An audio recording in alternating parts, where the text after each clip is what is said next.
श्री शिवाय नमस्तुभ्यम महाराज। आज हम आपको बताने वाले हैं नवरात्रि में विसर्जन की संपूर्ण विधि, यानी कि सामग्रियों का हमें क्या करना है और नारियल का क्या करना है, साथ ही हमें विसर्जन कैसे करना चाहिए और विसर्जन हमें कब करना है, कलश किस दिन उठाना है, सामग्रियों का विसर्जन किस दिन करना है।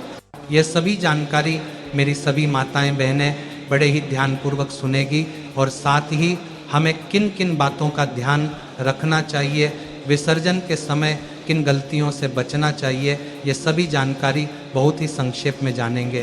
तो हमारा सबसे पहले तो हमें जो कलश विसर्जन जिसको कहते हैं, कई लोग इसे कलश हिलाना भी कहते हैं, वो आपको नवमी के दिन ही करना चाहिए, क्योंकि महाराज दशमी तिथि पर कलश को हिलाना शुभ नहीं माना जाता है। तो नवमी तिथि पर ही हमें चौकी पर रखे कलश को थोड़ा सा हिला देना चाहिए, यानी कि कलश को थोड़ा सा खिसका देना चाहिए, ताकि जिन भी देवी देवताओं को हम उसमें स्थापित करते हैं उनको फिर उनके सही स्थान पर प्रस्थान कर सकें। तो महाराज नवमी के दिन आपको मात्र कलश को थोड़ा हिला देना है, बाकी चौकी पर आपको कुछ भी नहीं करना है। जैसे आप नवरात्रि में प्रत्येक दिन पूजा करते हैं, दीपक जलाते हैं, या जैसे जो रखे हुए हैं इन्हें आपको नवमी तिथि पर हटाना नहीं है, सभी ऐसे ही रखने हैं। केवल जो कलश है उसे आपको चौकी पर ही थोड़ा सा हिला देना है और कुछ नहीं करना है। फिर अगले दिन दशमी पर हम सामग्रियों का विसर्जन करते हैं। देखिए महाराज नवमी पर हमें कलश को इसीलिए हिलाना है ताकि नवमी के दिन ही माता को हम उनके स्थान पर प्रस्थान करने के लिए हम उनसे प्रार्थना करते हैं और कलश को हम हिला देते हैं, क्योंकि इसी कलश को हम माता का स्वरूप मानते हैं। तो महाराज नवमी के दिन तो आपको केवल कलश हिलाना है और दशमी के दिन हम सभी सामग्रियों का विसर्जन करेंगे। नवमी के दिन हम पूजा पाठ कर लेंगे माँ सिद्धिदात्री की। उसके बाद हम भोग प्रसाद में चना खीर और पूरी वगैरह माता को भोग लगाएंगे और उसके बाद हम माता को सिंदूर तिलक लगाकर और फिर हम वहीं पर हवन करेंगे और हवन करने के बाद सभी को माता रानी की दिल से आरती करना है। अब महाराज नवमी की रात्रि में आप सभी को माता रानी को भोग जरूर ही लगाना चाहिए। भोग में आप जो भी ड्राई फ्रूट्स वगैरह होते हैं आप लोग भोग लगा दीजिए और आरती सभी को नवमी की रात में भी करनी है। भले ही हम कलश हिला दिए हैं, बाकी सभी चीज़ सामग्री वैसे ही रहेगी।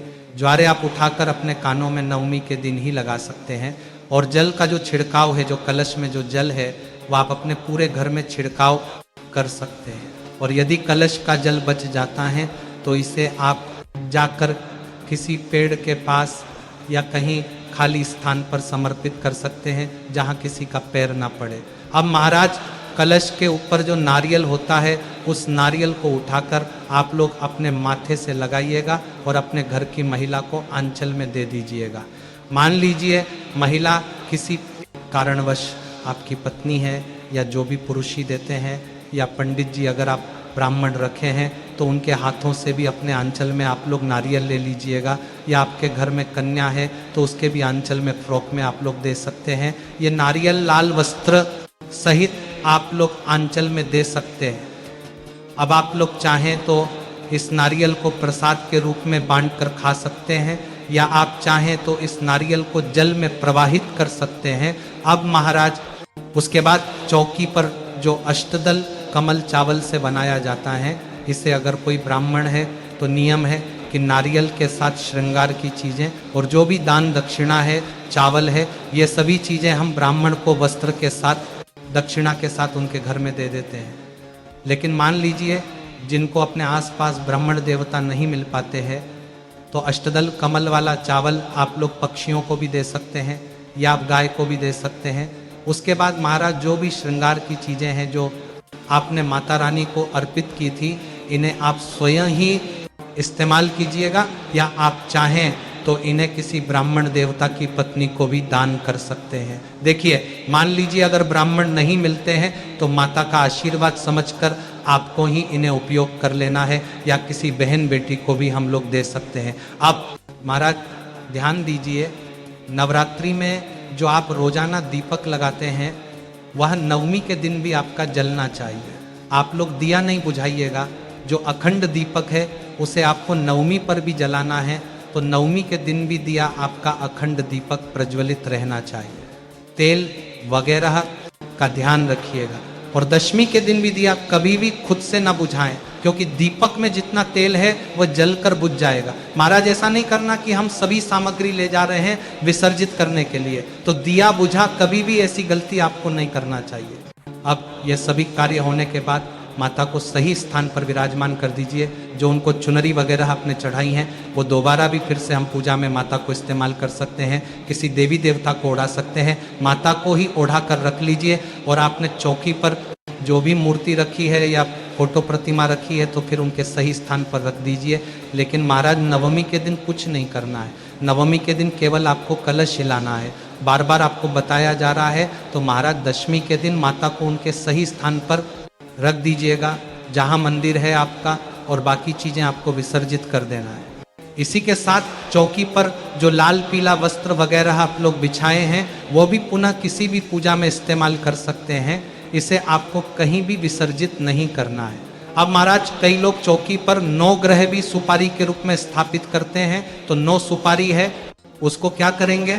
विसर्जित कर देंगे या रखेंगे?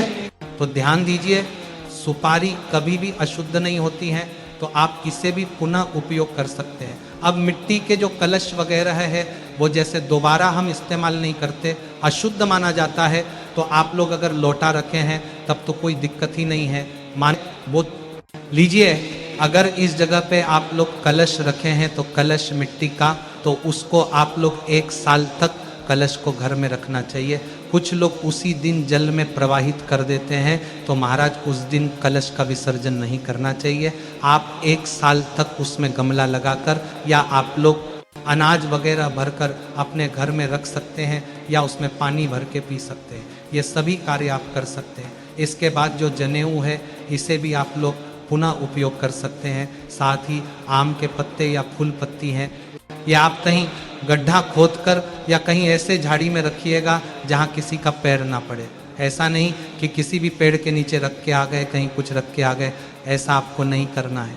अब महाराज ज्वारे थोड़ी सी मिट्टी हटाइएगा और वहाँ पे आप लोग दबा दीजिएगा, पैर नहीं पड़ेगा, आपके ऊपर दोष नहीं लगेगा। इसी के साथ महाराज जो भी फल प्रसाद है वो आप लोग खा सकते हैं। और तो आप लोग सुपारी जो है वो सुपारी आप लोग रख सकते हैं, कोई दिक्कत नहीं है, क्योंकि सुपारी कभी अशुद्ध नहीं होती है।